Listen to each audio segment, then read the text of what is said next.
All right, welcome to another episode of Mulling It Over with Brandon Mull. I'm Jason Conforto, and I'm joined today, obviously, with Brandon Mull, and we have Christopher Paolini with us. Christopher, welcome. It's a pleasure to be here. Thanks for having me. Yeah, thanks for joining us. This is also our first video episode we've done. We've been all podcast or audio podcasts for 2.5 years now, and so we're excited. When you've got a face like Christopher's, you got to throw it on camera, right? You want to scare the audience. Exactly.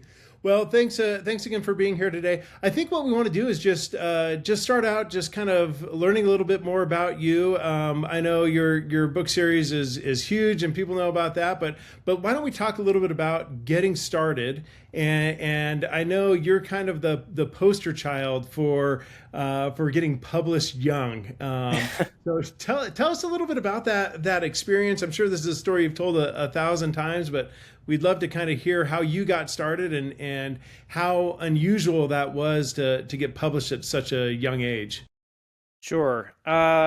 Boy, I'm always trying to figure out how to tell the story in a new and interesting way, because I have repeated this so many times. It's one of those things when you do public events for as long as I have, and Brandon, I'm sure you feel the same way. You get a certain repertoire of stories, and it's almost like, oh, I'm going to tell number 3 now. I'm going to tell number 4, and then your brain just shuts off and you go into autopilot. And Christopher, if you have the standard patter, you can go into that, and then we'll ask some questions that will hopefully take you into some new space. But the problem is that standard patter leads to a 40-minute presentation.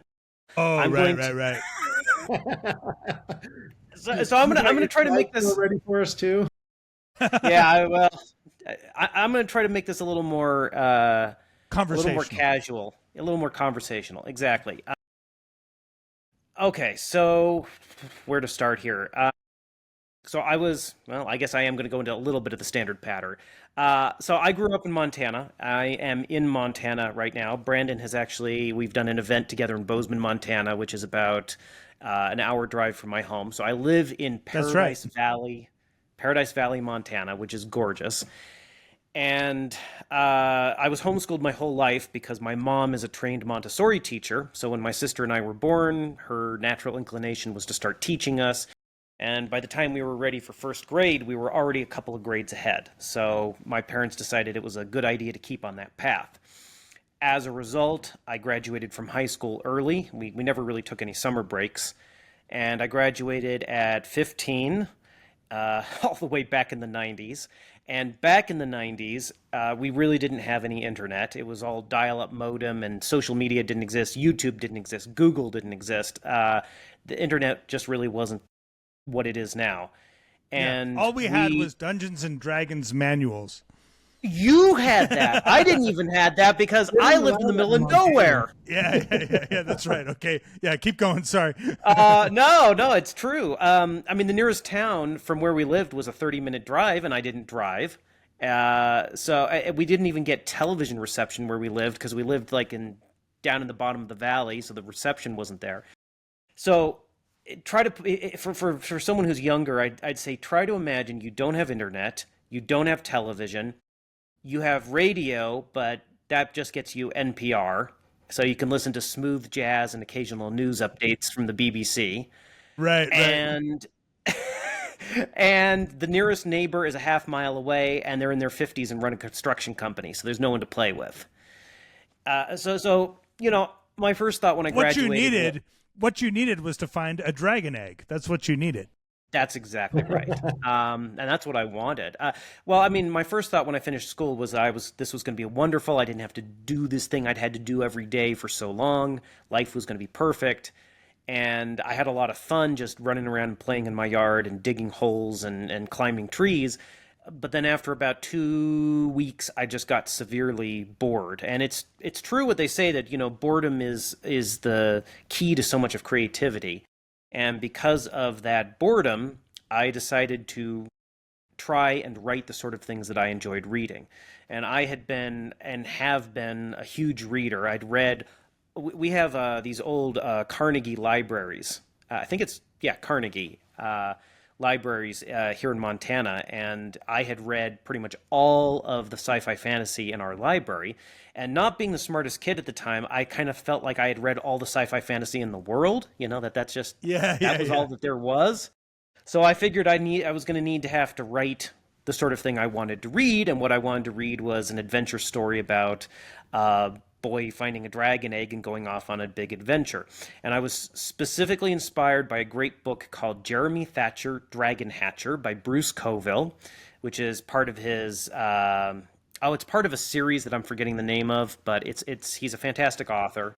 And the funny thing is the book that I checked out and that I read, so the Jeremy Thatcher Dragon Hatcher is set in the real world, and it's about a boy who goes into this old antique shop and he ends up buying a stone that turns out to be a dragon egg. And a couple of years ago, like 2-3 years ago, our local library was having one of their sales where they're, selling old books and selling books that don't get checked out and stuff for the community. And my wife was there, and she saw Jeremy Thatcher Dragon Hatcher. She picked it up and said, "Oh, I remember you talking about this." She bought it without telling me and brought it home and showed it to me. It was the same book that inspired Eragon. Oh, and funny. It still had the same card in the front of the book. And I can see on it the date when I checked that book out back in, I think it was like 1996. Yeah. And I actually just... Awesome. Yeah, I actually just read Jeremy Thatcher to my kids for the first time, and they really, really enjoyed it. So that was special. So anyway, long story short, I tried writing before Eragon, and I never got past the first 5 or 6 pages of a story because all I would ever have was the initial scene or incident, but I didn't really have the rest of the story. My parents noticed that I was interested in writing, and books on writing began to magically appear in the house. And some of the ones that were really useful for me, I have all of my nonfiction books over here. There was a series of anthology books, nonfiction anthology books put out by Writer's Digest back in the 90s and early 2000s called The Writer's Handbook.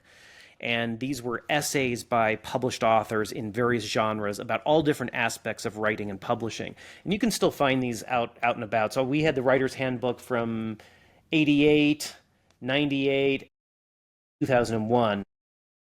And one of the things that I learned from reading those was that, well, you have to write a couple of books before you can publish one, because you're going to write a bad book, and then you'll learn enough you can publish a book. And then the book that was really helpful for me was, let's see, I think it's behind a box here. One second. Was Story by Robert McKee. Now, this is a book for screenwriters, but it's all about the structure of story. And while I wouldn't recommend someone does everything in this book, what was helpful for me with this was just sort of the idea that there was a structure to a story and that you could understand that structure, and that would give you a safety net for writing something that was 300, 400, 500 pages. So I'm almost to the end of my... I'm sorry, go ahead. No, after you. Yeah, I was just saying, so you're like 5 pages in, you can't get past that, and part of that was not understanding the whole story structure up to that point. Sure. And so this is what it was able to launch you into finishing a book, or...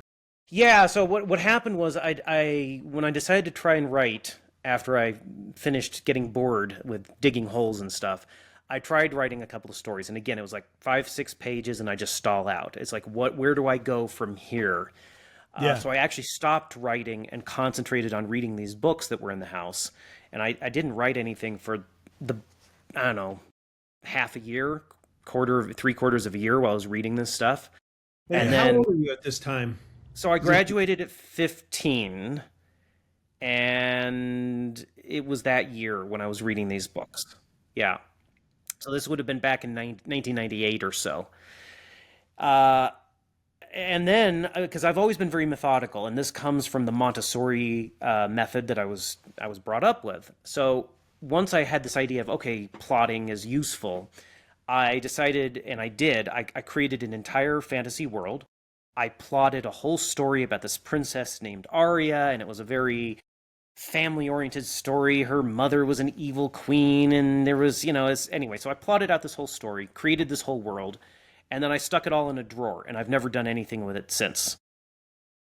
then I said, well, now I know how to plot a story. Now I'm going to plot out a trilogy, because all great fantasy stories are trilogies. And I'm going to write the first book as a practice novel, and then I'll go write a real book.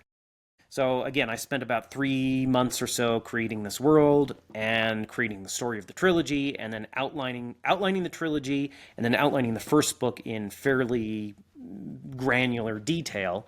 And then I went and I wrote the first draft. And that practice book was Eragon. But I will say, for any young person watching this, when I read that first draft, it was pretty awful. Now, I mean, I was excited to read it, but it was pretty awful. And you recognized at like 15, 16 years old that it wasn't good. Is that? Yes. And I think that's, if anyone's watching this, you want to write, and you write something and then you read it and you feel bad about it, like it doesn't match the quality of what you're reading in published books, that's a good thing. That means you have taste. That means you have judgment. You may not know how to bridge that gap yet, but at least you know what you're shooting for. And that's then I was very lucky. My parents are, they weren't, editors or published authors and professionally, but they're good readers, and that's what you need in a good editor. So they read the manuscript, they liked what I had, but they saw it needed a lot of work, and they provided a lot of feedback. That was actually after, so I did my first draft, then I rewrote it and gave it to my parents, and they looked at the second draft, and then they did their editing. And we spent almost a year editing and then doing the layout and getting it ready for self-publishing before we actually printed books and put it out in the world. So you did the self-publishing route then for... We did. We didn't know anyone in the publishing world. My parents had self-published 2 or 3 small things previously, because my mom was trying to write some educational books and trying to get those out in the world. And we sold under 100 books before I gave my parents the manuscript for Eragon. That's been something that people have criticized me in the past, like, oh, he was a Nepo baby, his parents were in publishing. No, we were at a 90-year-old farmhouse in the middle of Montana using print on demand and doing all the work ourselves. So yeah, we decided to self-publish, and part of that was also because we knew the odds of getting published were low with a traditional publisher, and we knew because of the writing handbook books, we knew the stats were pretty grim as far as the size of an advance you were likely to get, your chances of earning out your advance. Back when I started, the average advance was under $10,000, which it may still be, and something like 70 to 80% of all books never earned out their advance. My parents were always and always have been self-employed, and were always looking for projects that they could work on together and that we could work on together as a family. So when I gave them Eragon, it was a perfect opportunity for making it part of a family business. And that's why we decided to self-publish. That's awesome. Let's go back just a little bit. You talked about reading the book, maybe not liking it, but not being satisfied with it. How frustrating was that for you to know you had this amazing story in your head and you couldn't put it out on paper the way you wanted it to come across? I'm still frustrated about that. Yeah. To this day with my current books. Mm-hmm. Yeah. Totally. I live in the same place, Christopher. I was going to ask. I had the exact same experience with everything I've ever written. And especially when I was a young writer, it would just drive me crazy because what I could see in my head was so much cooler than what I was able to communicate. And I have felt like ever since I'm trying to catch up to a place where I can sort of communicate the cool stuff I can see in my mind. How much better do you feel that you're at? How much better do you think you are at it now than when you started? So much better. Like if you saw me when I started, I would have never been at a professional writer if I had stayed at that level. I wasn't, like, if you looked at my first stuff, you wouldn't have been like, oh, this kid's got something. You'd have been like, oh, okay, like this kid will, he'll do something else, But like the thing that I had was my imagination was awesome.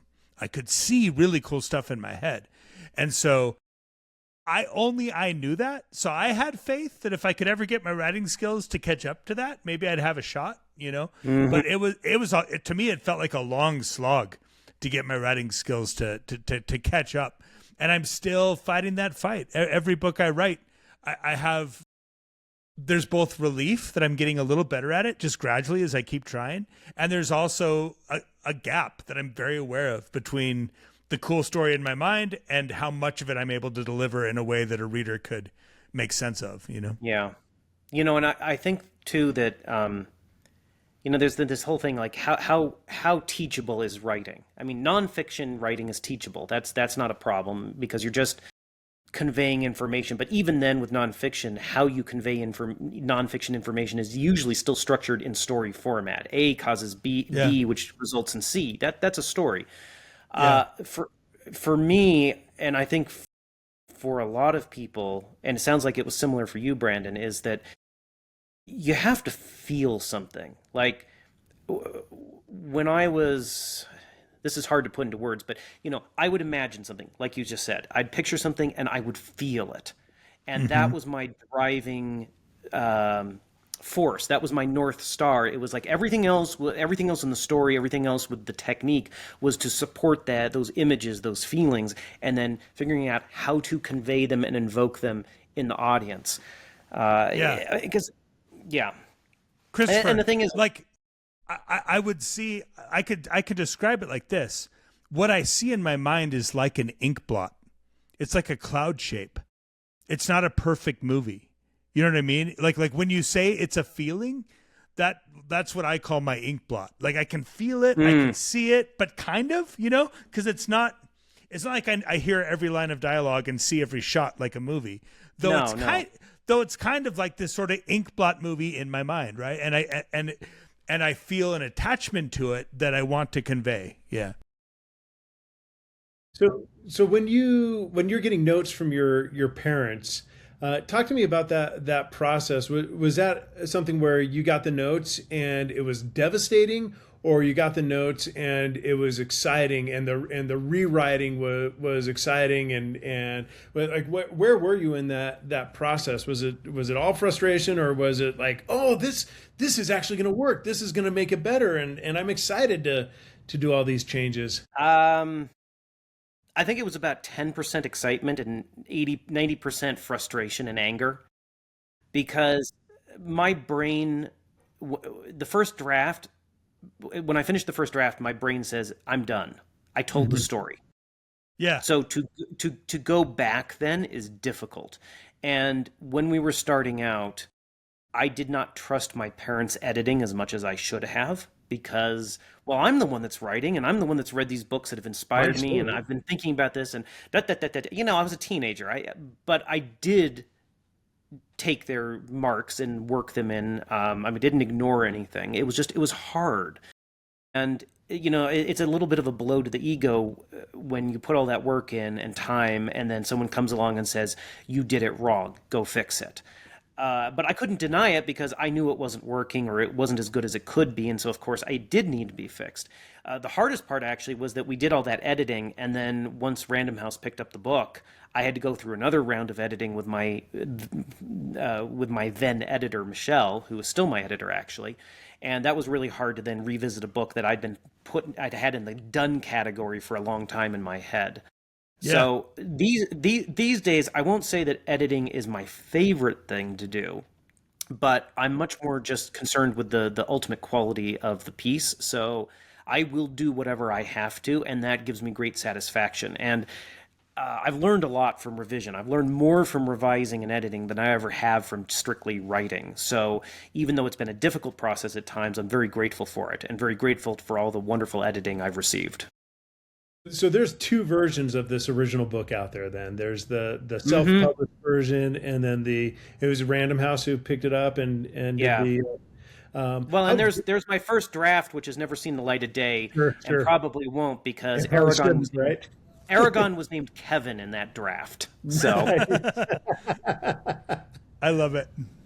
Nice. Wait, so Christopher, like when I'm editing, I have this...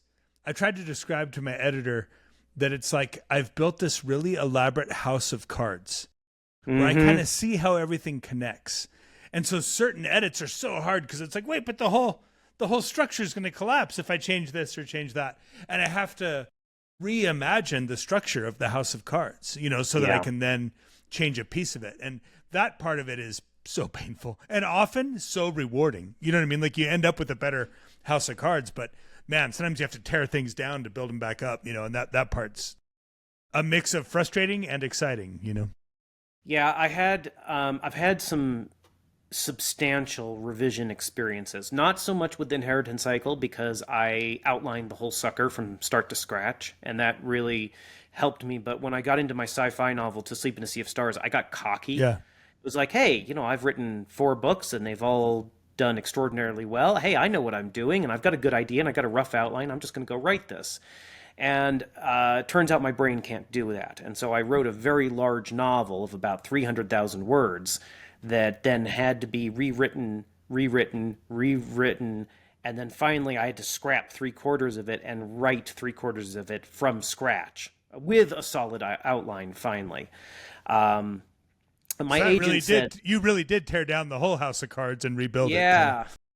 So I mean, my agent said one of the nicest things ever to me, which was he thought I had, he thought I was just, in the industry, he thought I was just really good at revision. And I was like, thank you, but I really would prefer not to have to need to do it. But, I to me, it's like your a magic. Your agent is Simon, right? Yeah, Simon. So we have the same agent, for those who don't know. Yeah. But to me, it's kind of like a magic trick where, the magician puts in a huge amount of work to do something in a non-intuitive manner. But for the people watching, you never see the insane amount of practice that goes in to make that appear effortless. And ultimately, when I adapted that mindset, then that helped me just sort of shrug and accept all of this as part of the process. And also, when I was younger, I had difficulty separating the ego from the work. So just because something in the work is not working doesn't mean you are a bad person or a bad writer. What will make you a bad writer is if you don't go fix it. Isn't that so key to realize that this book is something separate from me that I am working on? It's not me, right? It's reflective of my judgment, which is where it maybe gets a little sensitive. But the work is something apart from you that you can work on with no risk to yourself if you see it that way. You know what I mean? Yeah. Let it be clay on the table. Don't you? But the difficult part with that, don't you find, is that you have to simultaneously hold that view and yet be extremely personal with the work at the same time. So you're sharing deep emotions and thoughts and ideas, and yet at the same time, it's like, it's not me. It's separate from me. Right. Like it's not me.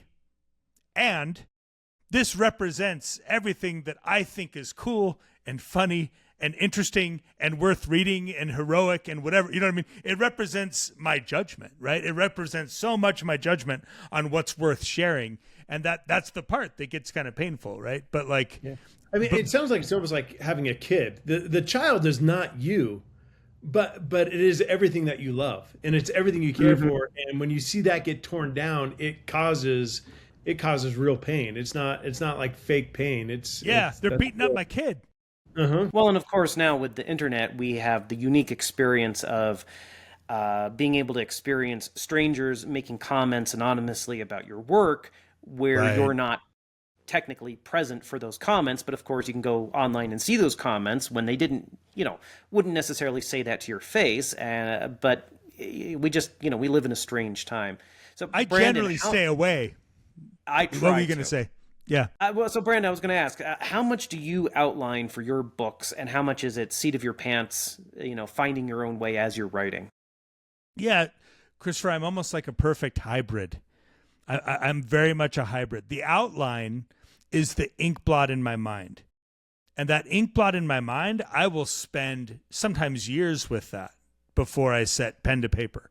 And so the thing that I trust in that movie in my head is that the cool stuff will stick and the boring stuff will fade away. And over time, it becomes an outline that I can feel. And then I start taking that ink blot cloud shaped story in my head and I create a specific scene. And then the rest of it morphs after that scene's made. And then I make another scene and another scene. And the ink blot keeps morphing. And so it's like, I couldn't do it without that mental plan, but I really like to do the math in my head on this because it keeps that ink blot really flexible for me, right? Like if I'd written out the outline, then I'd be like almost like paint by numbers, like filling it in. And for me, it works better if I let it evolve as I write it, right? Like, so as I learn more about the characters by dramatizing them in scenes, everything kind of morphs. And so for whatever reason, the way my head works, that's what works for me. And like, I've done every single book more or less that way. So you don't have a physical outline, something that you've written out. It's just... The only physical outline I ever have is anything required by the publisher to sell the book, which usually isn't very much. Like sometimes they'll need a little bit, and they'll ask for an outline, and I'll give them 2 pages of like pretty general premisey stuff. I'm like, this is kind of what it'll be. Just imagine me writing it. When you outline, how long is your outline? I assume it's longer than 2 pages when you're outlining a story. Well, it's funny because hearing you talk, Brandon, I just realized that I am currently working on a book with 0 outline. 0. Oh, interesting. Yeah. There is, well, actually, I take that back. No, I did work out a general plan, but the current book I'm working on is another collection of short stories set in the world of Eragon. It's my 2nd collection, but it's sort of come about in an unusual way because I wrote a chunk of 7 stories about 7 battles through the history of the land last year as part of a help cover some tariff costs for the company I'm working with on a collectible Saphira statue. And that's being published as the Book of Remembrance later this year. And then I'm taking that chunk and I'm adding a huge amount of surrounding material to turn it into an even larger collection for Random House.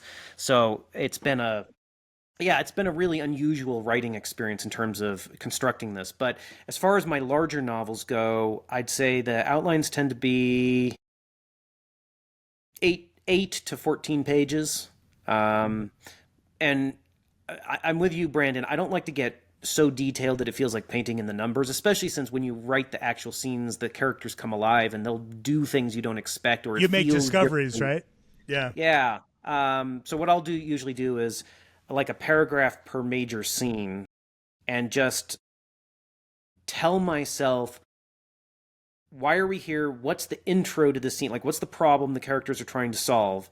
What is the change that's going to occur? You know, what's the reversal? What's the upsetting of expectations? What's the new direction we're going to go into as a result of the problem the characters have experienced? What are they going to try next? And then, of course, you go to the next paragraph is, okay, well, they've tried something new, and of course, it can't immediately work or the book would be over. So how does this then change? How does this affect them? And this just drives me through to the end. Something, though, that I've, since working on the inheritance cycle, that I found very helpful is trying to understand what type of story I'm trying to tell. So is it a coming-of-age story? Is it a detective novel? Is it, what is the story? And then every scene can kind of be pushing in that direction, whatever that direction is. And that helps me avoid a lot of the meandering and figuring out on the page that I was doing before. I love the idea of having a plan. To me, I can't, because I know some writers are true improvisers, right? I mean, Stephen King famously says he pretty much just improvises his stuff. And to me, I can't imagine that. It's just too hard because I want some sense of destination. I want some sense of there's a place I'm going with this. But I think it's beautiful and cool that you can get there either way, Do you have the end of the story in your head when you start writing? Like, do you know what the final scene or culmination is going to be? Look, I have a lot of it. But again, it's always a cloud shape. You know what I mean? So like how definitive is that ending? Hard to say. Do I know kind of what I want the feeling to be? Kind of what I want it to, like generally where I want people to end up? Yeah, I do. But that might morph a little bit as I tell the story. You know, it's interesting because for me, I usually have the exact scene. Maybe not the last, the little coda at the end or something, but the actual big last scene or whatever. Because 9 times out of 10, that's why I'm writing the story. It's like, I want that. But sometimes it's reversed. Sometimes it's the opening that I want, and then everything else is to justify what the opening is. It's like there's something on either end usually that's like, this is why I'm interested in this story. For me, there's always a few key moments that I desperately want to see happen, right? Yeah. Sort of like islands that I want the story to get to, like islands of cool moments like that, to be like, oh, that'd be awesome. And then like, oh, that'd be awesome. You know what I mean? Like, so it's like the rest of it, it's like, okay, so how can I tell a story where we hit some of these scenes that to me seem so worthwhile and so worth getting to, you know? So I know you've had some pretty long ongoing series at this point. Do you, how many notes do you keep track of it these days? Like, do you have files with character names and place names and things like that? Or again, is it sort of, in your head? Yeah, look, when I'm working on a book, I will open up a file that's like let's say Guardians is the latest thing, right? And so let's say I've got Guardians Book 1, Forbidden Mountain, and I've got like my Guardians notes, just a file called Guardians Notes. And that's where I put all the stuff that I'm worried I'm going to forget or that I think I need to remember. And then when I'm like I just finished the second Guardians book so that it can come out next year. And so I had Guardians 2 notes, and that had a lot of reminders of stuff from book 1, and I just keep adding reminders as I need to remember stuff. And so it's almost like like as I'm writing, I'm making like a little companion outline, but the outline's mainly just like, don't forget this guy's name, don't forget this thing that has to pay off, don't forget this cool place you wanted to include at some point. Like, it's stuff like that, right? Like, it's almost like just like a little caddy with lots of ideas that's there by my side that I can turn to when I feel like, oh wait, what was that? Or like, what was that guy's name? Then I can look into the notes. Gotcha. That sounds like a good system. Yeah. How are you tracking? Are you doing something similar, or what are you doing? I'm actually pretty rigorous with it because I got myself into trouble a few times early on. So I at the very least, what I'll do is have a Word file with different sections for names, places, and things at the minimum, and then usually a language section for any invented languages or phrases or things like that. Yeah, keeping continuity on that stuff, right? Yeah. Because I mean, like with the Inheritance Cycle, I forget how many named characters there were, but I think there were a couple hundred by the end. And a lot of them are just minor characters that get named here and there. But I was running into like, it's easy for me to like then repeat a name without realizing, which sometimes is fine, but I don't want to confuse readers or I misremember a detail of like, oh, that character was left-handed, not right-handed, or something like that. Yes, I hate it every now and then. I did a thing in Fablehaven where an angry grandparent was like, Seth Michael Sorensen. And then way later in the series, a couple books later, a different angry grandparent, Seth Andrew Sorensen. And it was like, so I try to tell when people point it out, I'm like, no, grandparents, they just sometimes blow it. They forget, Seth Michael Andrew Sorensen. He's got 2 middle names. It wasn't the author. It wasn't the stupid author that forgot he'd done that and forgot that he. Well, years ago, I had my assistant build me a personalized wiki for my works. Smart. Which we keep on it's not open to the public, but I can access it wherever I'm traveling or wherever I'm doing, and click through the name, and there's all the basic biographical detail, and then we update that for every book, and that's been, especially because I've been doing this for so long, it's. I don't really want to go back and reread Eragon at this point, although I've pretty much reread it this year for script work. But it's easy to forget. It's easy to forget, and you think, oh, I'll never forget this because I wrote it. But no, you can forget it. When you say you got in trouble, did you have stuff that was published where there was continuity issues, or we've had a lot of little changes in the books, continuity changes in the books over the years.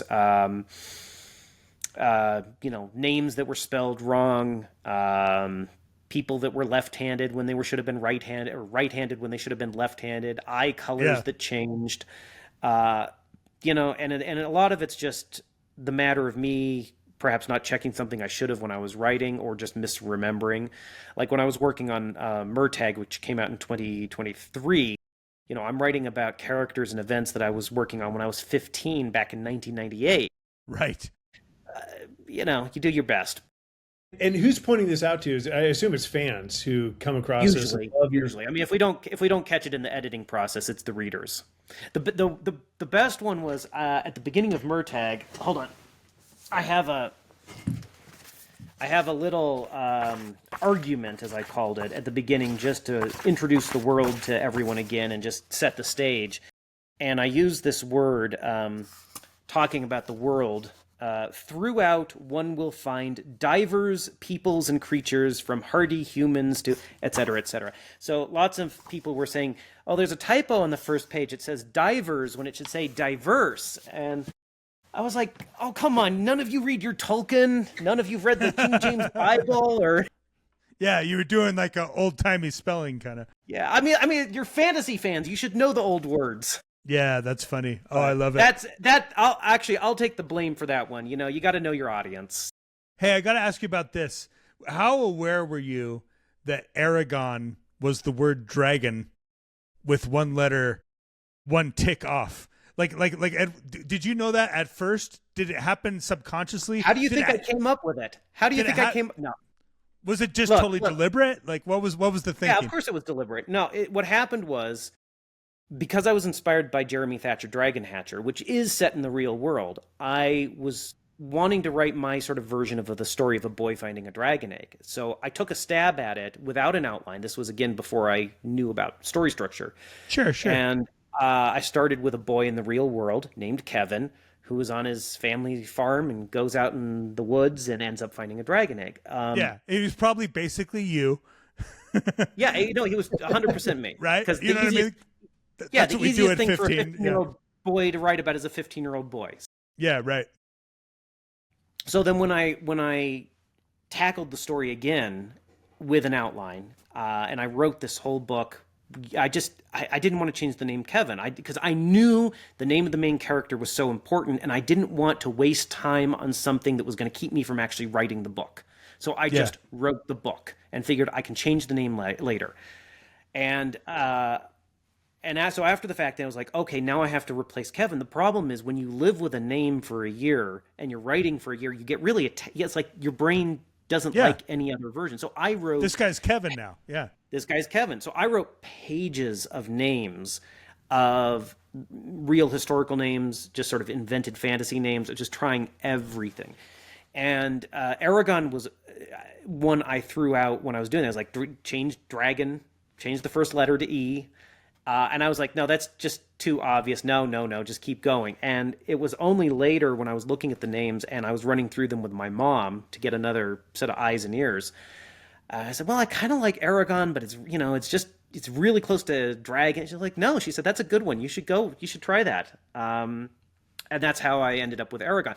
Now, what I did not realize at the time, because like so many nerdy homeschooled readers, I learned a lot of my vocabulary just by reading, and I never learned how to say a lot of the words that I was just reading on the page.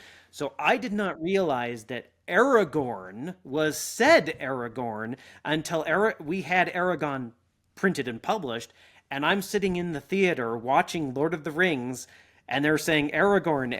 I'm going, oh no. But at that point, I wasn't going to change it. And I will say that I think Eragon is easier for English speakers than Aragorn. It absolutely is, and you have ruined Lord of the Rings for me. I always call him Eragon instead of Aragorn because of you.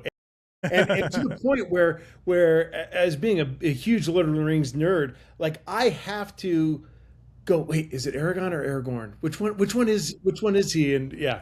Well, ultimately the reason I used the name, the way in which I convinced myself to use the name was that I liked the symbolic meaning of it is an era gone by. It is an era gone because, of course, he's there for the passing of the old era. And that was like, that's why I want to use it.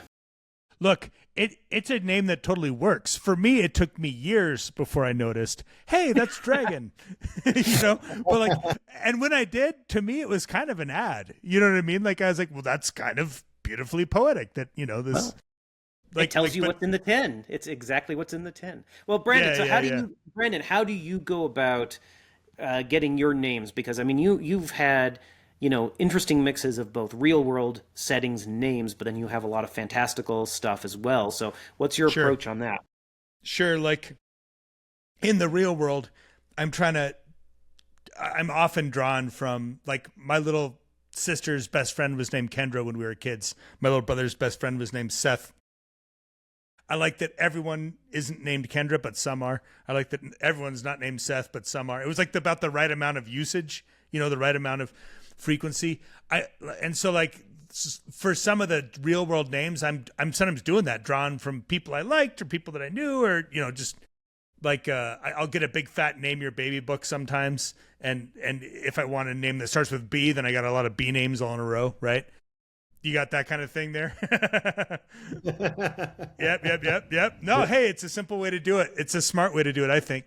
But then also, when I'm doing my fantasy names, the thing I'm looking for is a name that's nice and different, but not too hard to pronounce, right? Looking for those two ideas. Like, to me, the perfect fantasy name is Gandalf, because it's not hard to spell, it's not hard to say, and you don't have a friend named Gandalf. You know what I mean? Not usually. You might have a cat, but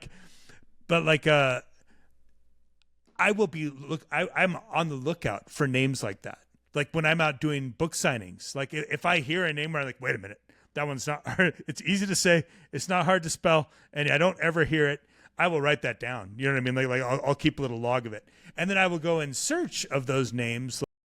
Like go onto the internet, say, give me Norwegian names, just names from other cultures, so they'll be a little different than what I hear every day, and I'll scan through looking for names that, okay, that's not too hard to say. It's pretty easy, or like I can tweak it, you know what I mean, and make it easier to spell or easier to pronounce. But look, that's everything I got. That's my whole bag of tricks. I was touring in Texas, and I can't remember if it was for Eragon or Eldest. Might have been for Eldest, and I had students come up, and I think they were from a school called Borromeo. Whoa, And cool. Yeah. I just loved the name. So in one of the books, I have Borromeo Castle, and it's got a great sound. Yeah, you're right. That's part of the secret, is just stay on the lookout, right? Well, I think we've got to wrap things up here. So, Christopher, thanks for being here with us today. Before we go, do you have anything coming up that we should know about that you want to plug for us? Or anything recent or anything pluggable? Yeah.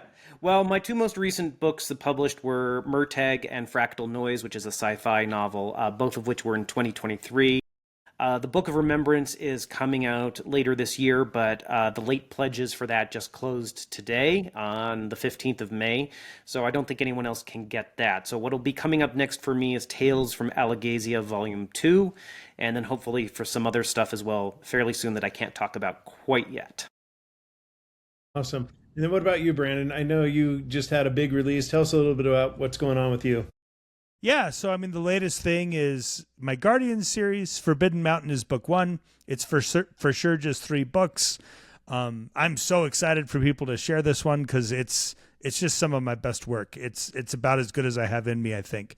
And hopefully that'll be more obvious as you like. I know 1 and 2 now, because I've got 1 and 2 done, and just some of the payoffs I think will be really rewarding.